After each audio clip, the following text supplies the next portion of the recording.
अब ये वहाँ वो गए। अच्छा, मैं तो पहले तो मैं जब वो आए तो मैं, क्योंकि अब 7 लोग छोड़ के गए तो मैं देख रहा था उनके साथ साथ कौन है।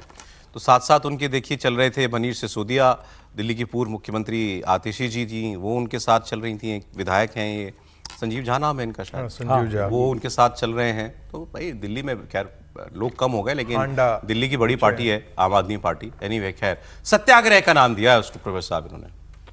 अब देखिए, सत्याग्रह का तो मतलब होता है, जो गांधी जी ने बताया था, वो सत्य के प्रति आग्रह। अब ये सत्य के प्रति आग्रह है या सत्य के प्रति दुराग्रह है, ये देश की जनता अच्छे तरीके। देखिए, अरविंद केजरीवाल जिस नैतिक धरातल पर खड़े थे, आज लोगों को पता है कि वो सब ड्रामेबाजी कर रहे हैं। शीश महल जिन लोगों ने देखा होगा उनको पता होगा कि अरविंद केजरीवाल का नैतिकता का पैमाना क्या है। जो व्यक्ति बाहर एक 10 रुपए का कलम लेकर के जाता हो और चप्पल पहन करके और मारुति वैगन आर में घूमता हो और कहता हो कि हमको कुछ नहीं चाहिए, और वो दुनिया का सबसे बड़े अयास की तरह रह रहा हो मुख्यमंत्री के आवास में, तो आप नहीं, हार्श नहीं, अयास ही हम कहेंगे। यदि आप 14 लाख का कमोड आप रखते हैं, यदि 26 लाख का आप जो है वो पर्दा आप लगा करके रखते हैं, आप जो है वो वियतनाम से टाइल्स मंगवाते हैं, तो हम उसको अयास ही कहेंगे। जब कोविड में लोग मर रहा था तब आप अपने शीश महल बनवा रहे थे, तो वो अयास ही कहेंगे। दूसरी बात कि कल जाकर के यदि आप एक अंदाजा लगाइए, कल गवई साहब जो थे वो चीफ जस्टिस ऑफ इंडिया थे, कल जाकर कोई कहता कि हम आपकी अदालत में नहीं जा सकते हैं क्योंकि आपके पिताजी कांग्रेस के नेता थे और आपके पिताजी कांग्रेस ने उनको गवर्नर बनाया था। आपका पूरे जो सुप्रीम कोर्ट के जजों के यदि खानदान यदि निचोड़ा जाएगा तो आपको पता लग जाएगा।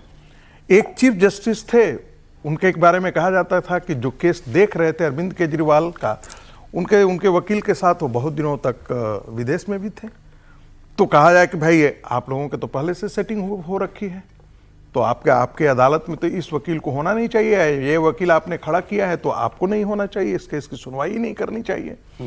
सबसे ज्यादा मतलब दुनिया में आश्चर्य करने वाला कि एक व्यक्ति को जेल से चुनाव बाहर आकर के चुनाव प्रचार करने में, तब तो लोगों ने नहीं कहा था, खुल करके कहा था कि ये तो खुला जो है वो एक ढंग से अपने जुडिशियल, इसको आप नाटक नौटंकी मान रहे हैं ना, ये जो वही कर सकते, पूरा शुद्ध नौटंकी और सातिर क्रिमिनल जो करता है ना, शातिर क्रिमिनल का माइंड है अरविंद केजरीवाल का। जी देखिए, बहुत खतरनाक है। अरविंद केजरीवाल को अगर जज के ऊपर भरोसा नहीं था, आपने अपील की कि भाई मैं आपके इस पर सुनना नहीं चाहता हूं, जज ने आपकी पूरी बात सुनी, उसकी वीडियो रिकॉर्डिंग भी बाहर किस तरीके से लाई गई, किस तरीके से सोशल मीडिया पर चलाई गई, और जज ने जब पूरा सुनने के बाद कहा कि नहीं, इस केस से मैं नहीं हटना चाहती हूँ और आप केस को मेरिट के आधार पर मैं तय करूंगी, भले ही आपने मुझ पर जो आरोप लगा उसके बाद भी मैं मेरिट के आधार पर तय करूंगी। उसके बाद इस मामले पर अरविंद केजरीवाल को खत्म कर देना था।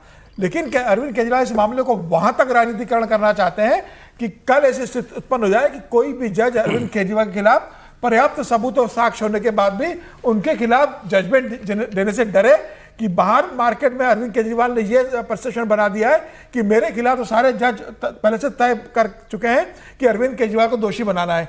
तो अब जजों के ऊपर एक किस तरीके से दबाव बना रहे हो, पूरी जुडिशरी को आप इस तरीके से कटघरे में खड़ा कर रहे हो। मुझे लगता है अरविंद केजरीवाल एक बहुत गलत परिपाटी की शुरुआत कर रहे हैं। इस तरीके से आज अरविंद केजरीवाल कर रहे हैं। तो मनीष सिसोदिया ने भी किया, करें वो तो खैर मनीष सिसोदिया उनकी पार्टी के, वो तो करेंगे। कल कांग्रेस का कोई लीडर बोल देगा, कोई भारतीय जनता पार्टी का लीडर बोलेगा। आप इस तरीके से करेंगे, जुडिशरी क्या करेगी? मुझे लगता है कि पूरी जुडिशरी सिस्टम पर आप अविश्वास बता रहे। एक मुख्यमंत्री जो खुद जनता की अदालत में हार चुका है, उसको ठुकरा दिया है, वो ये कह रहा है कि अच्छा चलिए ठीक है, ये बहुत दुर्भाग्यपूर्ण। अब इसमें आगे क्या होगा ये एक सवाल है ना। भी केस तो जाएगा, केस तो गया हुआ है, केस की सुनवाई जस्टिस वर्णकांता शर्मा करेंगी। केजरीवाल जी ने कहा मैं नहीं जाऊंगा, नहीं जाएंगे। उन्होंने कहा मेरा वकील भी नहीं जाएगा, फिर क्या होगा? अब ये कोई सीनियर वकील ही बता सकता है। सुप्रीम कोर्ट के सीनियर एडवोकेट और देश के पूर्व सॉलिसिटर जनरल रह चुके हैं सिद्धार्थ लूथरा जी, उनकी बात मैं आपको सुनाता हूं। उन्होंने कहा कि अरविंद केजरीवाल सुप्रीम कोर्ट जाना चाहते हैं, ये ठीक है, लेकिन कोर्ट अगर वो वकील नहीं भेजेंगे तो कोर्ट वकील देगा, ये कोर्ट की जिम्मेदारी है। होते हैं बहुत से लोग होते हैं जो कोर्ट वकील का अफोर्ड भी नहीं कर सकते, बहुत से लोग ऐसे होते हैं, फीस नहीं दे सकते, उनके लिए भी वकील अदालत देती है। तो वो उन्होंने कहा आप नहीं देंगे, वकील तो आएगा।